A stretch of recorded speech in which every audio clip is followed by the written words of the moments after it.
The Lone Star State, an energy powerhouse, leading the nation in oil, gas, wind, and soon solar.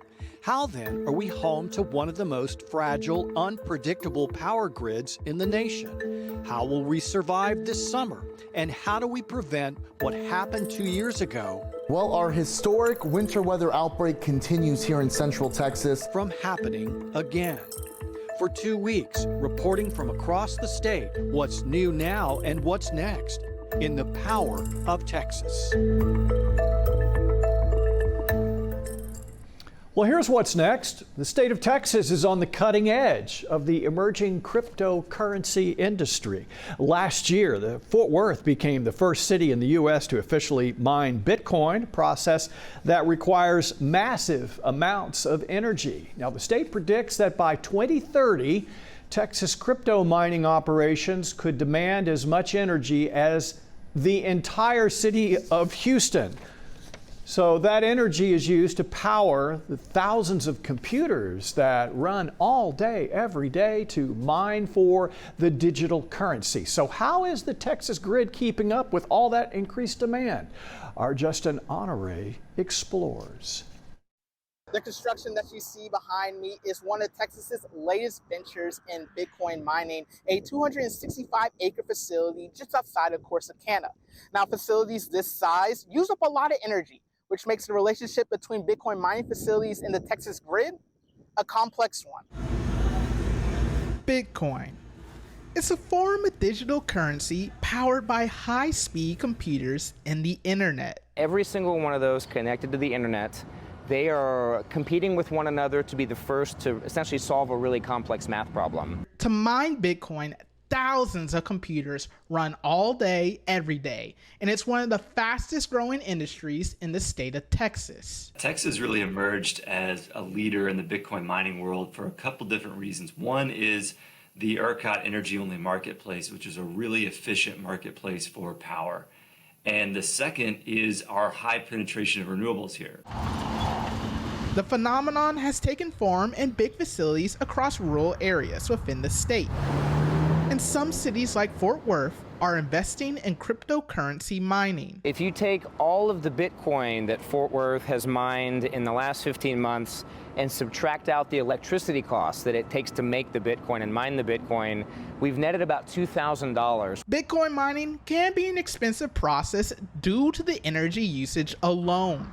According to Texas Blockchain Council President Lee Bratcher, mining facilities in the state on average use 100 megawatts of energy, which is equivalent to powering a neighborhood of about 100 homes for a month. With consumers across the state having to do their part in saving energy, Bratcher says these facilities have no exception. If there is a day on the grid where power is going to be tight, Bitcoin miners are going to be off because they see a price signal. They see that prices for power are creeping up, and that's a proxy for grid stress. The magic number is 15 cents per kilowatt. If prices exceed this, mining must stop. But this threshold is only part of the equation. Most Texas mining facilities rely on using all types of energy, especially unused renewable energy in less demanding parts of Texas. A balancing act Texas A&M electrical engineering professor Dr. Lea Shez says is paramount to ensure the grid remains stable. Regardless of what category of demand we're talking about, they will have to be just collectively balanced by a mix of different sources of energy.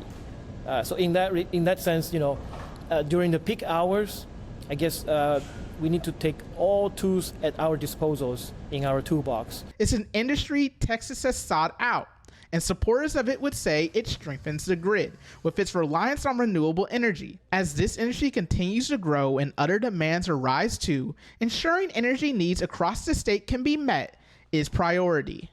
You cannot predict what kind of new electric demand is likely to be 10 years, 20 years down the road. What you can do is to prepare the infrastructure, train the human talent, and get ready for the technology. There's no question energy demand is only going to grow. But is the cost of doing business worth putting more demand to the Texas energy grid? Every day for 2 weeks, Spectrum News is committed to taking a closer look at the power of Texas. Dangerously high conditions across the state, threatening both Texas residents and our power providers. Tomorrow on Spectrum News 1, we'll head to West Texas, where one city says they're not sweating the conditions. See more of these stories on the Power Grid, either on the Spectrum News app or by watching on the Connected TV app. Thanks for watching our YouTube channel, and for more refreshing stories about your community, click the subscribe button right over here. You can also download our Spectrum News app to get live news coverage, weather alerts, and more wherever you are. And don't forget to tune in to Channel 55 on Dish and DirecTV for live local reporting every single day. We'll see you then.